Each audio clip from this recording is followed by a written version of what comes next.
പഴയ വാഹന ഉടമകളുടെ കീശ കാലിയാണ്. പിഴിയാൻ സംസ്ഥാന സർക്കാരും കേന്ദ്ര സർക്കാരും ഒപ്പത്തിനൊപ്പം. പഴയ വാഹനങ്ങളുടെ നികുതി സംസ്ഥാന സർക്കാർ കൂട്ടിയതിന് പിന്നാലെ കേന്ദ്ര സർക്കാരും പഴയ വാഹനങ്ങളുടെ ഫിറ്റ്നസ് ടെസ്റ്റ് ഫീസ് കുത്തനെ ഉയർത്താൻ നീക്കം നടത്തുന്നു.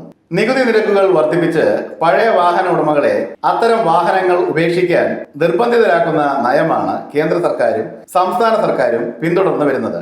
ഇക്കഴിഞ്ഞ കേരള ബഡ്ജറ്റിൽ ധനമന്ത്രി KN ബാലഗോപാൽ 50% നികുതി വർധനവാണ് 15 വർഷത്തിലധികം കാലപ്പഴക്കമുള്ള വാഹനങ്ങൾക്ക് ചുമത്തിയത്. കേന്ദ്രമാകട്ടെ പഴയ വാഹനങ്ങളുടെ ടെസ്റ്റിംഗ് ഫീസിനും 8 ഇരട്ടി വരെ കൂട്ടാനാണ് ശ്രമിക്കുന്നത്. പഴയ വാഹനം പൊളിക്കൽ നയം പ്രോത്സാഹിപ്പിക്കുന്നതാണ് ഈ നീക്കമെന്ന് സർക്കാർ വൃത്തങ്ങൾ അഭിപ്രായപ്പെടുന്നു. പുതിയ വാഹനങ്ങളുടെ നികുതിയും ഒട്ടും കുറവല്ല. EV വാഹന നിർമ്മാണ കേന്ദ്രമാകാൻ തയ്യാറെടുക്കുന്ന കേരളത്തിൽ അവയുടെ നികുതി 10% വർദ്ധിപ്പിച്ചു. ഇലക്ട്രിക് വാഹനങ്ങൾ എടുക്കാൻ താല്പര്യപ്പെടുന്ന ഉപഭോക്താക്കളെ അതിൽ നിന്നും പിന്തിരിപ്പിക്കുന്നതാണ് ഈ നികുതി വർധനവ്. പുതിയ വാഹനങ്ങൾ വാങ്ങാൻ സാധിക്കാത്ത ഇടത്തരക്കാരിൽ പലരും പഴയ വാഹനങ്ങളാണ് സെക്കൻഡ് ഹാൻഡ് വിപണിയിൽ നിന്നും വാങ്ങി ഉപയോഗിക്കുന്നത്. അവർക്ക് വായ്പകൾ എടുക്കാനുള്ള സാമ്പത്തിക ശേഷിയില്ലാത്തതിനാൽ പുതിയ വാഹനങ്ങൾ എടുക്കുന്നതിനെ പറ്റി ആലോചിക്കാറേ ഇല്ല. എന്നാൽ അവരുടെ തലയിൽ വൻ നികുതി ഭാരമാണ് ഇപ്പോഴത്തെ വർധനവിലൂടെ കേന്ദ്ര സംസ്ഥാന സർക്കാരുകൾ ചുമത്തിയിരിക്കുന്നത്. ഒരു വാഹനം എന്നത് സാധാരണക്കാരന്റെ സ്വപ്നമല്ല, അത്യാവശ്യമായി മാറിയ കാലഘട്ടത്തിലാണ് നമ്മൾ ജീവിക്കുന്നത്. സമ്പന്നർ ആഡംബര വാഹനങ്ങൾ വാങ്ങുമ്പോൾ നിർധനർ വാങ്ങുന്ന പഴയ മോട്ടോർ ബൈക്കുകൾക്ക് പോലും അമിത നികുതിയാണ് സർക്കാർ ചുമത്തുന്നത്. ഇത് സാധാരണക്കാരെ കൊള്ളയടിക്കുന്നതിന് തുല്യമാണ്. 15 വർഷം കഴിഞ്ഞ ഇരുചക്ര വാഹനത്തിന് 1000 രൂപയും മുച്ചക്ര വാഹനങ്ങൾക്ക് 2500 രൂപയും കാറുകൾക്ക് 5000 രൂപയുമാണ് നിർദ്ദേശിച്ചിട്ടുള്ളത്. വാഹനത്തിന്റെ പഴക്കം കൂടുന്തോറും ഫീസും ഇരട്ടിക്കും. ഇരുചക്ര വാഹനത്തിന് 300 രൂപയും കാറുകൾക്ക് 600 രൂപയുമാണ് ഇപ്പോൾ നൽകേണ്ടത്. ഓൾട്ടോ, മാരുതി 800, നാനോ പോലുള്ള ചെറു കാറുകൾക്ക് സംസ്ഥാന സർക്കാർ ബജറ്റിൽ വർദ്ധിപ്പിച്ച നികുതിയും ഫിറ്റ്നസ് ടെസ്റ്റ് ചെലവുമായി 14,600 രൂപ വേണ്ടിവരും. വാഹനത്തിന്റെ അറ്റകുറ്റപ്പണി ചെലവും ഉണ്ടാകും. ചുരുക്കം പറഞ്ഞാൽ പഴയ വാഹനങ്ങളുടെ ഉടമകളുടെ പോക്കറ്റ് കാലിയാക്കുന്ന നയങ്ങളാണ് കേരളവും കേന്ദ്രവും ഒപ്പത്തിനൊപ്പം നടപ്പിലാക്കുന്നത്. സ്വകാര്യ വാഹനങ്ങൾ 15 വർഷത്തിന് ശേഷവും തുടർന്ന് 5 വർഷം കൂടുമ്പോഴും ടൂറിസ്റ്റ് ടാക്സി വാഹനങ്ങൾ നിശ്ചിത ഇടവേളകളിലും പരിശോധിക്കേണ്ടതാണ്. വെഹിക്കിൾ ഇൻസ്പെക്ടർമാരാണ് ഇപ്പോൾ വാഹനങ്ങൾ പരിശോധിക്കുന്നത്. ഫീസ് സംസ്ഥാന സർക്കാരിനാണ് ലഭിക്കുന്നത്. ഇതിനു പകരം യന്ത്രവൽകൃത വാഹന പരിശോധനയാണ് കേന്ദ്രം നിർദ്ദേശിച്ചിട്ടുള്ളത്. 2021 നിയമനിർമ്മാണം നടത്തിയെങ്കിലും ടെസ്റ്റ് കേന്ദ്രങ്ങൾ ഒരുക്കുന്നതിനായി നടപ്പാക്കൽ തീയതി പലതവണ മാറ്റിവെച്ചു.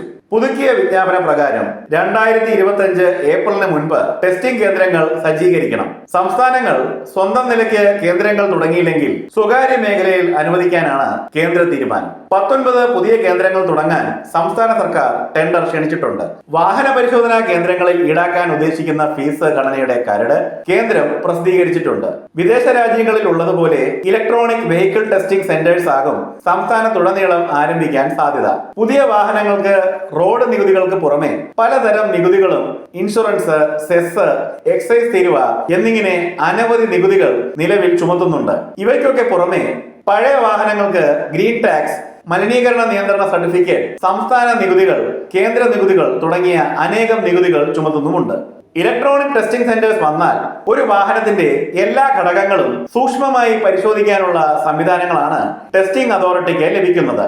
ബ്രേക്കിന്റെ കാര്യക്ഷമത, ടയറുകളുടെ ഗുണമേന്മ, വാഹനത്തിന്റെ ഇലക്ട്രിക്കൽ സംവിധാനത്തിന്റെ പ്രവർത്തനക്ഷമത, ബോഡി, ഷാസി എന്നിവയുടെ ബലം, എഞ്ചിന്റെ കാര്യക്ഷമത, മലിനീകരണ തോത്, ഇന്ധനക്ഷമത എന്നിവ അറിയാൻ കഴിയും. ഈ ടെസ്റ്റിംഗിൽ 3 തവണ ഒരു വാഹനം പരാജയപ്പെട്ടാൽ വാഹനം പൊളിക്കാനുള്ള സർട്ടിഫിക്കറ്റ് ആകും ടെസ്റ്റിംഗ് അതോറിറ്റി വാഹന ഉടമയ്ക്ക് നൽകുക.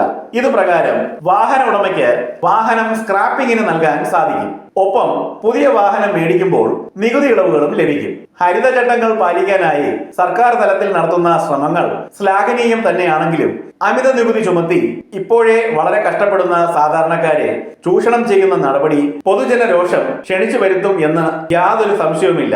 വ്യക്തിപരവും വ്യാപാരപരവുമായ ആവശ്യങ്ങൾക്ക് പുതിയ വാഹനങ്ങൾ വാങ്ങാനുള്ള സാമ്പത്തിക ശേഷിയില്ലാത്ത ഒരു വലിയ വിഭാഗം വാഹന ഉപഭോക്താക്കൾ ഇന്ത്യയിലുണ്ട്. സെക്കൻഡ് ഹാൻഡ് വാഹന വിപണിയിലെ വളർച്ച ഈ വിഭാഗത്തിലുള്ളവർ കൂടുതലായി വില കുറവുള്ള പഴയ വാഹനങ്ങൾ വാങ്ങാൻ താല്പര്യപ്പെടുന്നത് കൊണ്ടാണ്. പഴയ വാഹനങ്ങളുടെ നികുതി വർദ്ധിപ്പിക്കുന്നതിലൂടെ ഈ വലിയ വിഭാഗം ജനങ്ങളെ അക്ഷരാർത്ഥത്തിൽ ശ്വാസം മുട്ടിക്കുകയാണ് കേന്ദ്ര സംസ്ഥാന സർക്കാരുകൾ.